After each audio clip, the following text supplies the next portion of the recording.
안녕하세요. 수원시 자살예방센터입니다. 저희가 정신건강에 대한 영상을 준비하면서 많은 분들로부터 정신건강의학과에 대한 질문을 많이 받았습니다. 흔히 사람들이 정신과 병원이라고 부르기도 하는데요. 정신건강의학과에 대한 오해가 아직 우리 사회에 많이 남아있는 것 같습니다.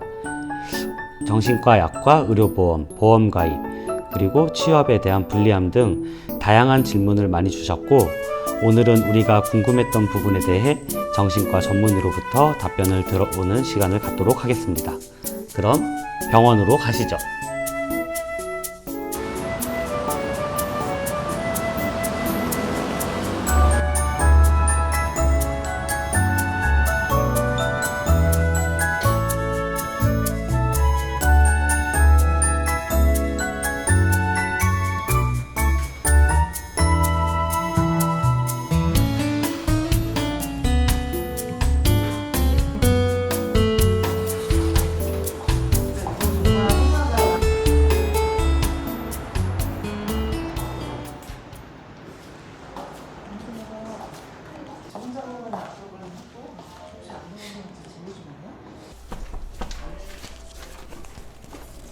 안녕하세요. 안녕하세요.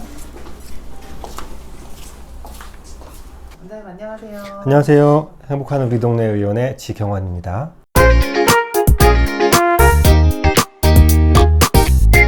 네, 반갑습니다. 오늘 저희가 원장님을 찾아온 이유는 요즘에 정신과 이제 치료를 다니시는 분들이 이전보다는 많이 늘었다고는 해도 여전히 정신과에 대한 편견이나 오해가 있어서 병원을 가도 괜찮을까, 이런 약을 먹어도 괜찮을까 이렇게 걱정하는 분들이 많이 계세요. 그래서 저희가 그런 관련해서 정신과를 이용하거나 이제 치료를 받는 거에 대한 그런 질문들을 좀 몇 가지 가지고 왔습니다. 그래서 원장님께 솔직한 답변을 듣고자 합니다. 네. 모든 병이 다 마찬가지이지만 증상이 나타나고 치료가 시작될 때까지의 기간이 길수록 치료의 효과가 나타나는데 시간이 오래 걸립니다.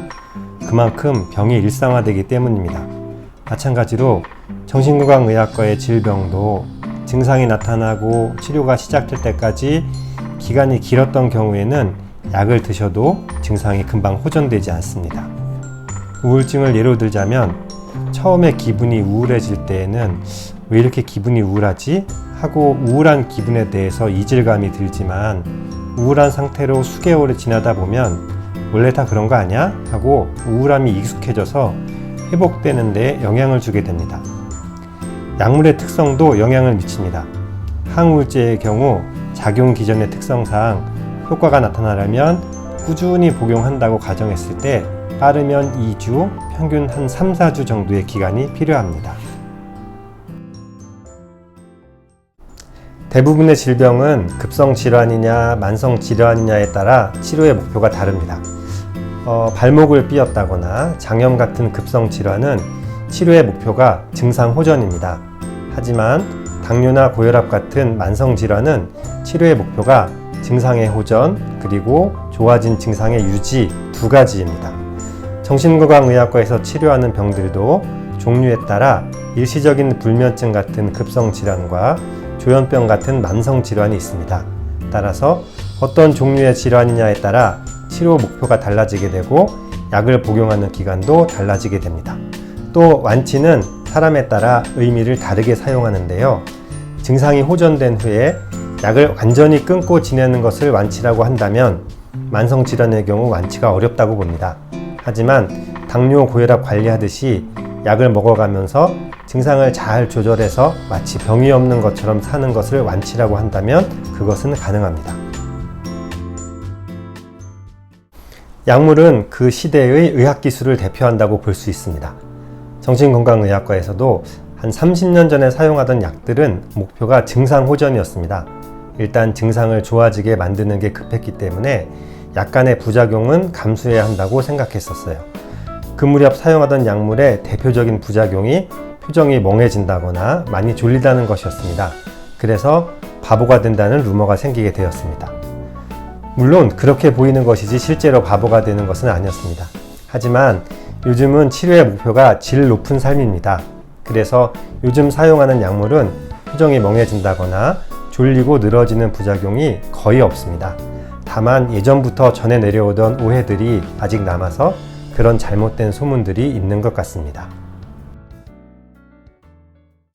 많은 분들이 오해하고 계신 것이 병원에서 처방하는 전문의약품은 수면제, 약국에서 살 수 있는 일반 의약품은 수면 유도제라고 알고 계시고, 수면제는 위험하고 수면 유도제는 안전하다고 생각하고 계신데, 성분은 다르겠지만 둘 다 같은 목표를 갖고 있는 약입니다. 잠이 빨리 들게 하는 것이 두 종류 약물의 공통 목표이죠. 그래서 정확하게 의학적으로 분류하면 모두 수면제로 분류가 됩니다. 수면 유도제라는 것은 판매를 위한 이름이지 의학적 분류의 수면 유도제라는 종류는 없습니다. 보통 병원에서 처방하는 수면제는 뇌의 수면 관련 부위에 직접 작용해서 잠이 들게 만드는 효과를 가지고 있다면, 약국에서 수면 유도제라고 판매하는 약물은 주로 콧물 날 때 먹는 약인 항히스타민제의 부작용을 이용한 약물입니다. 그래서 작용 기전이 전혀 다르다고 볼 수 있습니다. 약국에서 판매하는 수면 유도제와 관련해서 한 가지 우려스러운 점이 있습니다. 저희가 보통 불면증을 분류할 때 별다른 이유가 없는 1차성 불면증, 다른 원인, 예를 들어서 몸이 아프다든지 호르몬 불균형 같은 신체적인 원인이나 우울, 불안 같은 심리적인 원인으로 인해 잠을 자지 못하는 2차성 불면증으로 구분해서 치료를 하게 되는데요. 그런데 2차성 불면증의 경우 원인 질환에 대한 파악과 치료 없이 계속 약국에서 수면 유도제만을 사서 복용할 경우 원인 질환이 악화될 수도 있습니다. 따라서 불면증이 적어도 한 달 이상 지속된다면 반드시 불면증의 원인에 대한 평가가 필요합니다. 진료 기록은 의료법상 철저히 비밀이 보장되도록 규정되어 있습니다. 본인의 동의 없이는 누구에게도 진료 기록이 유출되지 않습니다. 오히려 질병이 치료되지 않고 방치될 경우에 업무 능력에 지장이 생기면서 입시나 취직에 불리할 수 있습니다. 예를 들어 우울이나 불안 등의 문제가 생기면 주의력, 집중력, 판단력 등이 저하될 수 있습니다.